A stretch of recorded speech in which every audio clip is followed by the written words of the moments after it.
L'explosion dans le port de Beyrouth, que tu ne vois généralement que dans des mangas, a fait presque 200 morts, des milliers de blessés et près de 300 000 sans-abri. Du coup, toute la communauté internationale s'est rendue au chevet du Liban et surtout Macron, qui a débarqué comme une pub Snap pour affirmer sa fraternité avec le peuple libanais. Parce que c'est le Liban, parce que c'est la France. Et surtout parce que... C'est notre projet!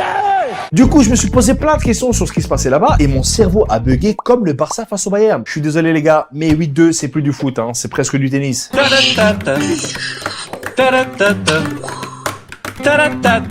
n'est pas la première fois que le Liban est touché en plein cœur comme Athéna, et à chaque fois comme le phénix, il renaît de ses cendres.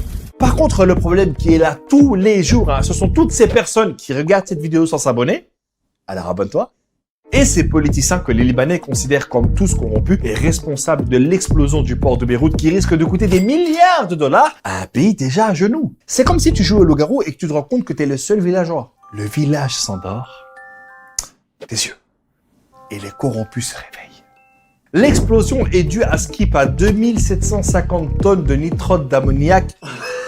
J'ai mélangé les deux, quoi. Ramenez-moi le tableau périodique des éléments, j'ai un truc à lui dire, là. 2750 tonnes de nitrate d'ammonium entreposées depuis 6 ans. Et pendant 6 ans, il n'y a pas un mec qui s'est dit... les gars, vous êtes sûr que c'est pour faire du shampoing, ça? Non, parce que sur l'étiquette, il y a écrit nitrate d'ammonium. Je suis pas sûr que ça ralentisse la chute des cheveux, ça. Hein. D'ailleurs, la France a vécu la même catastrophe en 2001 avec l'usine AZF. Faut savoir que pour entrer en politique au Liban, il faut limite mettre corruption dans ta case expérience sur ton CV. Faux usage de faux, détournement de fonds, classique... Oh, dropshipping sur Snapchat. Vous êtes engagé. Bienvenue, monsieur le Premier ministre. Et c'est contre tout ça que les Libanais manifestent depuis octobre 2019. Ils ont autant confiance en leur gouvernement que moi quand un Tunisien me dit « Vas-y, voilà, ça pique pas ». Et sur le partage des richesses, on est à un niveau incroyable. Il faut savoir qu'au Liban, vous avez 7 personnes qui détiennent l'équivalent du quart du PIB du Liban. 7 personnes qui... T'as l'impression que c'est le début d'un exercice de maths. Si cette personne détiennent un quart du PIB libanais, combien reste-t-il de pommes à Mohamed, sachant qu'il est dans un train qui va à 200 km/h? Déjà que le pays est en crise, plus d'argent dans les banques. En plus, selon la FAO, la catastrophe va créer une famine. Tu rajoutes à ça le Covid et les réfugiés palestiniens ou syriens qui ont fui des conflits. Hey, sur une échelle de la difficulté, t'as facile, difficile, impossible, Liban. Macron, il a pas seulement été au Liban pour parler au peuple et le prendre dans ses bras, mais aussi pour critiquer le gouvernement. Regardez comment il a traité le président libanais. À tout à l'heure. À tout à l'heure.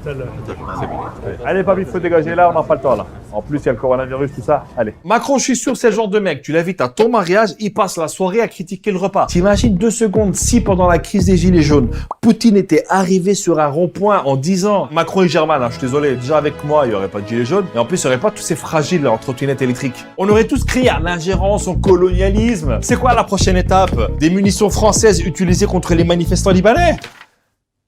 Quoi? Et comme si c'était pas assez, Macron a spammé les réseaux sociaux de messages sur le Liban et a même tweeté en arabe « Le mec fait de la poésie, hein, c'est devenu Macron Ajram.